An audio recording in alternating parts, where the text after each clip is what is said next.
Look who finally woke up. Look who finally noticed the cameras. Look who finally felt the eyes burning holes through their reality. You magnificent paranoid genius. You were right all along. They've been watching you for months, cataloging your movements, decoding your patterns, trying to understand what makes you tick. But here's the plot twist that's about to shatter their entire operation. You knew. You've known since day one.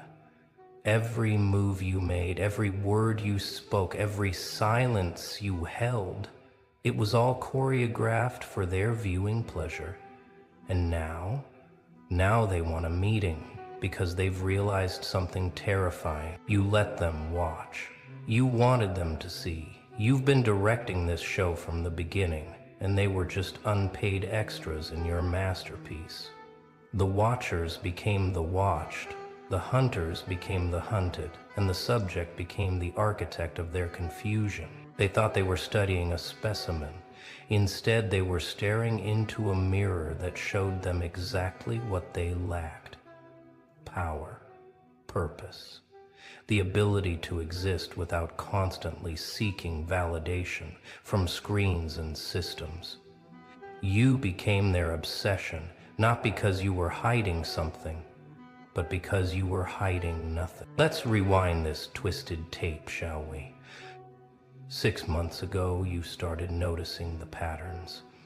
The same car parked 3 blocks away, the new neighbor who worked odd hours, the suddenly friendly coworker asking personal questions, the social media accounts with no profile pictures liking your old posts at 3 a.m. At first, you thought you were going crazy. That's what they wanted you to think. Gaslight the subject, make them question their reality, break them down until they're begging for answers. But you beautiful anomaly, you did something they didn't expect. You leaned into. You started leaving breadcrumbs, false trails that led nowhere, cryptic posts that meant nothing but seemed to mean everything. You'd change your routine just slightly, just enough to make them scramble their schedules. You'd have conversations in public about plans you'd never follow through on. And the whole time you were documenting them, documenting you.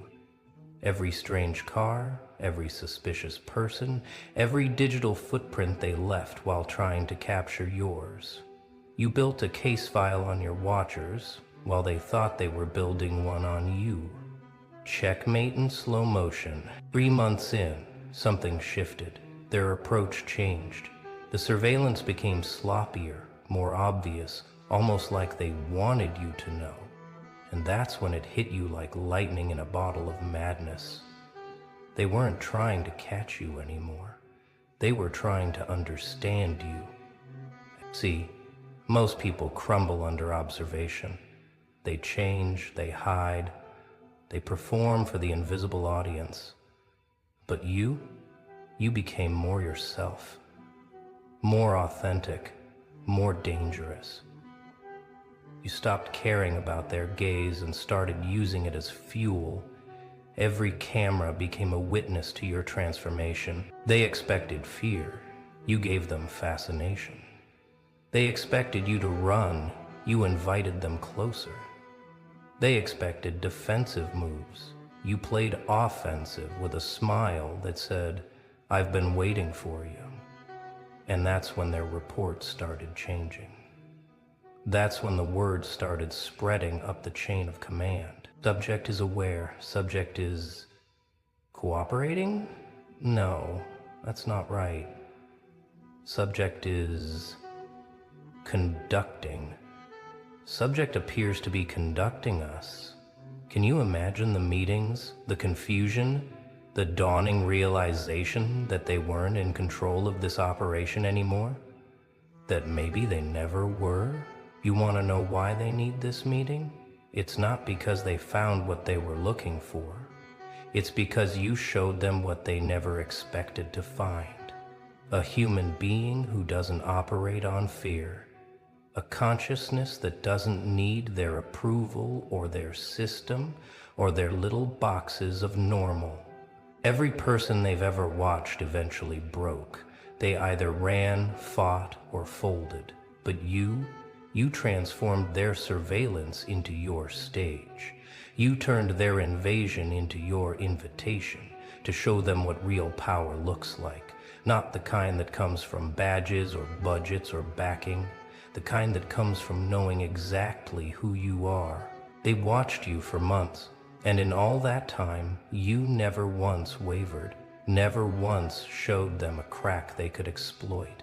Because here's what they didn't understand until it was too late. You weren't hiding your vulnerabilities. You'd already conquered them. You weren't protecting your secrets. You didn't have any worth stealing. What terrified them most? Your consistency. Your calm, the way you'd look directly at their hidden cameras sometimes and smile like you were in on a joke they'd never understand. They realized they weren't watching a target, they were watching a teacher. And the lesson was about to get very uncomfortable. Now they want a meeting. How official, how formal, how utterly predictable. They want to sit across from you in some sterile room and try to regain control of the narrative. They want to ask you questions, thinking your answers will give them power. They have no idea they're walking into your web. You see, they've already told you everything you need to know. By watching you, they revealed their methods, their fears, their limitations. They showed you exactly how the system works by trying to make you work within it. But you've been operating outside their reality this entire time. The meeting isn't for them to interrogate you. It's for you to show them what they've been missing, what their screens and reports and analysis could never capture. The raw, unfiltered experience of sitting across from someone who isn't afraid of them, someone who sees through them like they're made of glass. They'll come prepared with files and photos and recordings. You'll come with something far more dangerous. The truth. The simple, devastating truth that they've wasted months trying to understand something that was never hidden. You are exactly what you appear to be. And that's what terrifies them. Here's what they discovered in month 4 that made their blood run cold. You weren't just aware of the surveillance. You were grateful for it. Because every eye on you meant one less eye on someone else. Every resource they poured into understanding you was a resource not used to harm someone weaker. You became a decoy by choice, a distraction by design. While they focused all their attention on you, how many others slipped through their net? How many people found freedom because you kept the watchers busy? You turned yourself into a lighthouse, drawing their ships toward your rocks. But it goes deeper than that, doesn't it? Because you weren't just protecting others, you were teaching them. Every move you made, every pattern you established, you were showing anyone else who might be watched how to transform surveillance into sovereignty. How to make the watchers work for you.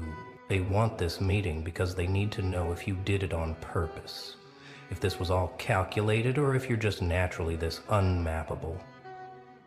The answer is both. You are chaos with intent.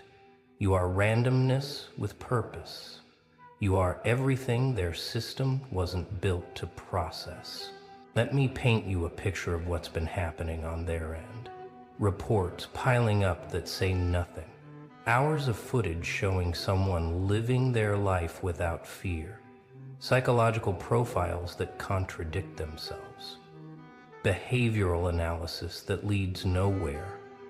Budget meetings where they can't explain what they're even looking for anymore. Subject went to work, Subject came home. Subject appears to be thriving?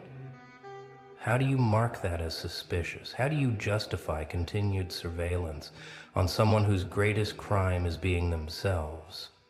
They've tied themselves in knots trying to find the angle, the secret, the hidden agenda. But the real kicker? The team assigned to you started changing. The first watchers requested transfers. The second wave began questioning the mission. The third wave? They started questioning the system itself. You didn't just evade their surveillance, you corrupted it from within without saying a word. Now they need this meeting because their own people are asking uncomfortable questions. Why are we watching someone who's done nothing wrong? What are we looking for? What if they're right and we're wrong? You became a virus in their certainty, spreading doubt through their ranks just by existing. The most beautiful part of this whole dance? They've become what they feared you were. Paranoid, obsessive, seeing patterns where none exist, looking for meaning in chaos. They've spent so long staring at you that they've started seeing themselves, and they don't like the reflection. Every report they filed was actually about them. Their fears, their assumptions, their projections. They thought they were creating a profile of you, but they were documenting their own limitations. Every anomaly they noted was just another place where you didn't fit their narrow definition of normal. They want this meeting because they need you to make it make sense. They need you to confess to being special, to having some secret power or hidden knowledge. Because if you're just a regular person who chose not to be afraid, what does that say about everyone else? What does that say about them? The truth is so much worse than any conspiracy they imagined. You're not special. You're just free. And freedom, real freedom, the kind that comes from inside, that's the most dangerous thing in their world. Because it's contagious. Because it can't be regulated. Because it makes their entire system obsolete. So how do you prepare for a meeting with people who've been studying you for months?